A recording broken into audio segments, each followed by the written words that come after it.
Erin was in trouble. She had no money, no job, no husband, and 3 young children. Life is difficult when you are a single mother.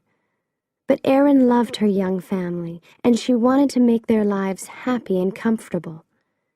Day after day, she read the local newspapers and called for jobs. But every phone call and every interview was unsuccessful. It was time to try something new. Erin visited her lawyer, Ed Mastery. "I'm smart, I'm hardworking, and I'll do anything," she told him. "Please give me a job." It was a strange way to find a job, but Erin did what she had to do. She wanted to be a good person and a good mother. Erin was not like the other office workers. She did not always speak politely, she did not wear dark suits, and she gave her opinions fearlessly. She worked hard, organizing papers into piles and boxes every day. But the work was too boring for a smart woman like Erin.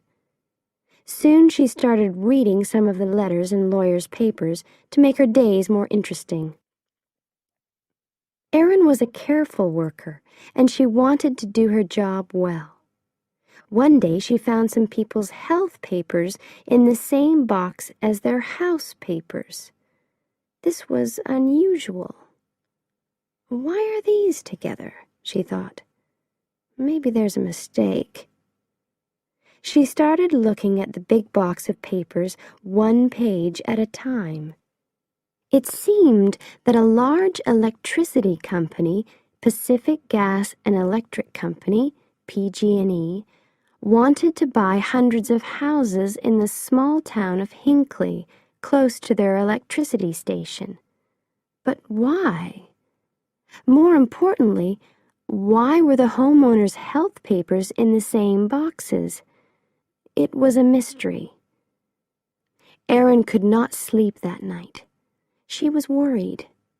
Did PG&E want to hide something?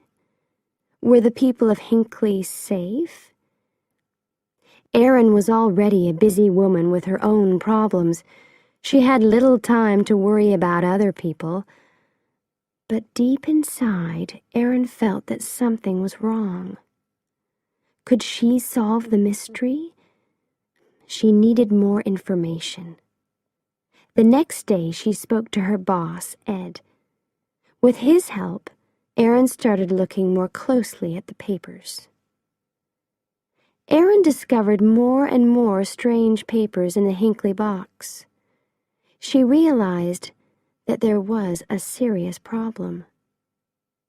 She loved her family, and she wanted to spend more time with them.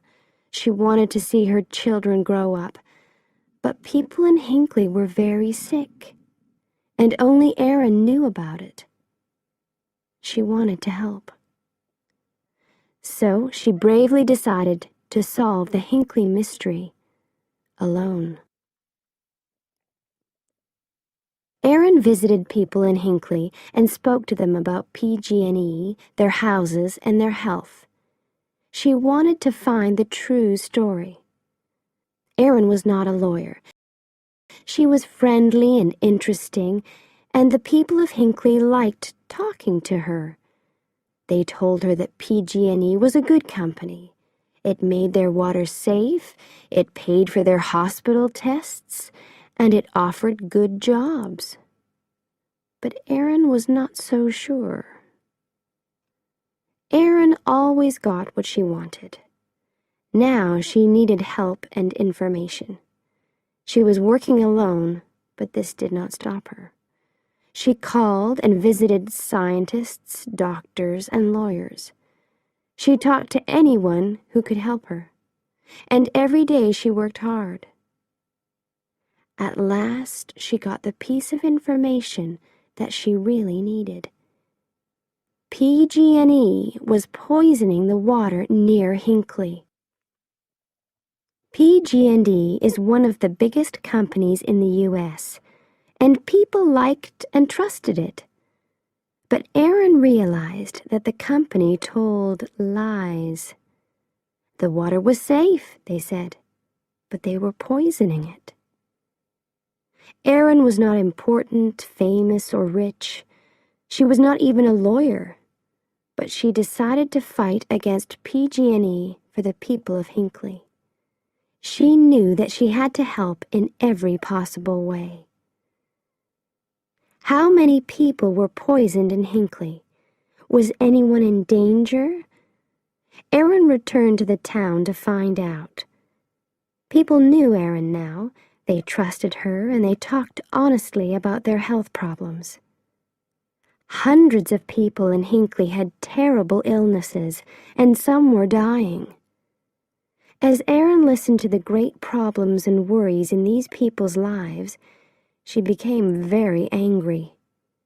PG&E knew that it was killing people. It was expensive to clean the water from its electricity station, so the dirty water ran into Hinckley's river and drinking water. Now the company wanted to buy the houses and keep the secret. It was not worried about the people who became sick. It was worried about possible payments to those people. Money was a big problem for Ed Massery, too, at this time. Erin's work was important, he knew that. But lawyers only get paid when they win.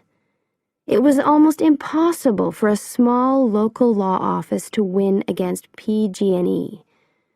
Ed was afraid. But he was a brave man, too. He trusted Erin, and Erin's courage and hard work carried them through the most difficult times.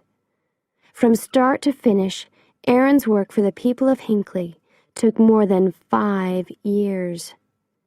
During that long and difficult time, Erin and Ed made a great team. As Erin talked to different Hinckley people, her name and face became famous in the town. She had to be careful, though. She did not want PG&E to know about her work. As more people told their stories, Erin got the necessary information. She worked longer and longer hours. She still had a family to look after, too. Her body and mind were tired, but she knew that quick action was important. Finally, it was time to fight PG&E. Erin and Ed sent 634 notices for lawsuits from their small office to the large, expensive offices of PG&E. It was brave, but was it crazy? PG&E was a dangerous enemy. Was this the end for Ed's company? When PG&E received the notices for the lawsuits, its lawyers immediately realized the danger. The sick people of Hinckley wanted a lot of money from the company. More lawyers were brought in on both sides. The lawsuits were too big for Erin and Ed alone. But Erin continued to work on them. The Hinckley people were her friends now. She truly loved them, and she knew more about their lives and problems than anyone. So Erin, Ed, and the lawyers from other companies worked together to do their best for the people of Hinckley. After months of hard work, important lawyers in expensive clothes filled a small courtroom. PG&E bosses sat quietly in their chairs, trying not to look worried. Erin was nervous and excited. She thought about her friends in Hinckley, and she remembered the long years behind her. As the judge spoke his final words, she listened silently. PG&E had to pay $333 million to the people of Hinckley. It was the largest amount of money for this type of lawsuit in the history of the United States. This also gave hope to other ordinary people and small law offices.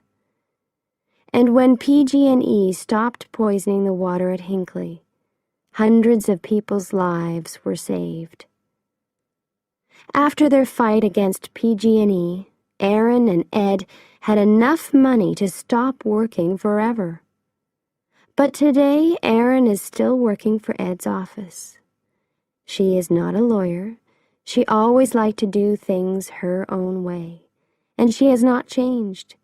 But her health, her family, and the people of Hinckley are more important. Today, she works for other ordinary people who are fighting against big companies. Her courage and hard work continues to help people and save lives.